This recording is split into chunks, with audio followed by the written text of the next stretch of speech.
بیوی کا پیار والا نام رکھنا بھی سنت ہے۔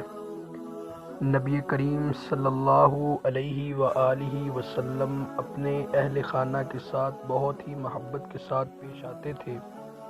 چنانچہ آپ صلی اللہ علیہ وسلم نے ارشاد فرمایا، میں تم میں سے اپنے اہل خانہ کے لیے سب سے بہتر ہوں۔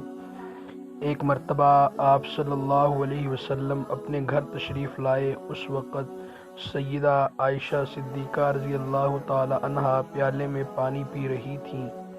آپ صلی اللہ علیہ وآلہ وسلم نے دور سے فرمایا، حمیرہ، میرے لیے بھی کچھ پانی بچا دینا۔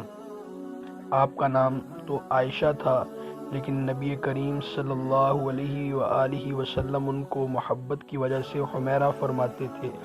اس حدیث مبارکہ سے پتہ چلتا ہے کہ ہر خاوند کو چاہیے کہ وہ اپنی بیوی کا محبت میں کوئی ایسا نام رکھے جو اسے بھی پسند ہو اور اسے بھی پسند ہو۔ ایسا نام محبت کی علامت ہوتا ہے، اور جب اس نام سے بندہ اپنی بیوی کو پکارتا ہے تو بیوی قرب محسوس کرتی ہے۔ یہ سنت ہے۔